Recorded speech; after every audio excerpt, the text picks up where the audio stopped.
Okay, this is cutting board video number 2. I'm going to show you how to do the hatching, fill in these colored spaces, and then also just a reminder of how to do the dimensioning, which is pretty simple.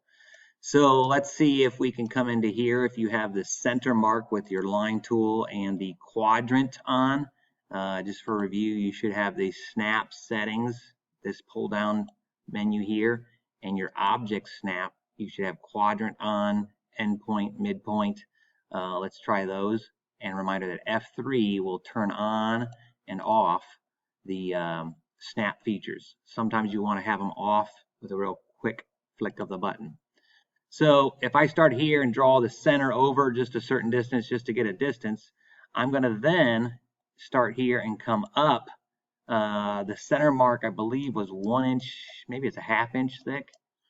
I believe it was a ½ inch thick. Looking at this drawing over here, ½ inch is the center one. So read your drawing, have your handout, read the measurements, but I'll show you the first one, ½ inch, and how to color that in. So I'm going to come up half of a ½ inch. So what's half of a half? It is 1/4. 1/4. Enter. And that is the end of that little line, that little segment there, which is fine. And then I'm going to put it on straight. I'm going to go, well, 24 inches, but I'm just going to scan out and draw it past that spot to make sure I have it. Then go down 0.5 and then come back all the way back to get my ½ inch. Notice how the center is in the center. If you bring it all the way back and it's straight, lock that straight. You can tell by your cursor or the bend in the line. And then I want that to be dead in alignment with this other guy, which was this. So if I bring it straight down, it should lock in before I click.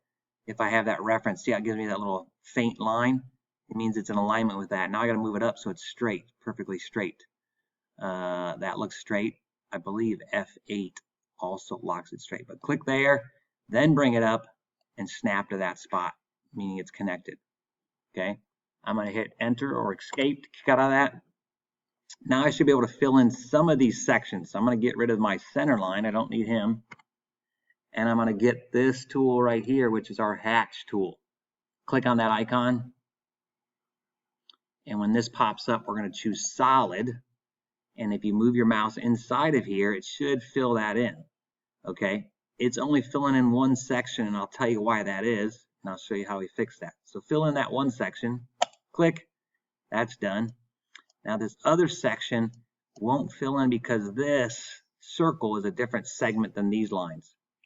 The way I fix it is go back to home, get my rectangle tool, and I'm going to snap to this intersection and drag it out to this intersection way over here and click that corner. So I just drew a rectangle over top of this spot, and if you zoom in, you see this little piece hatched, or this little section in there.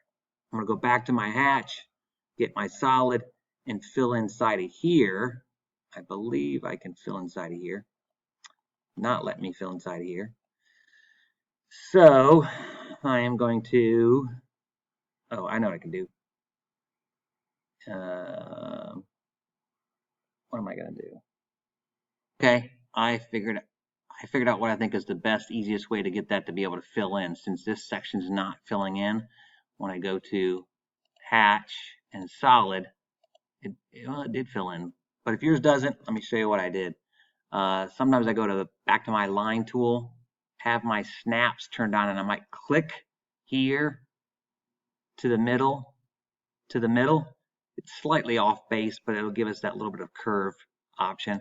Keep the line going and jump all the way down to here and snap, snap. And I'm drawing lines over top of this section as a new segment and clicking back to here where I started.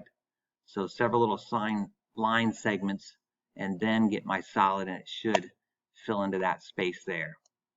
To get rid of this, I could stretch it and bring it back, or I might be able to trim it, but I'll close that out. And like I said, I might be able to trim that back, which would be hopefully draw a line here to here, enter, and then hit a TR for trim, and I should be able to trim these sections back. You might not be able to trim a hatch, so you may have to, oh look, I did trim, just keep clicking and it works. So you actually can end up deleting these lines now that you already have the boundary. Select it and delete it. And then I have that hatch.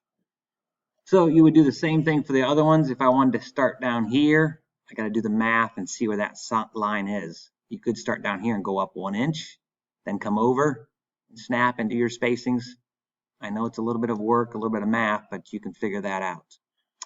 Let me review how to dimension. I'll get a different color and show that.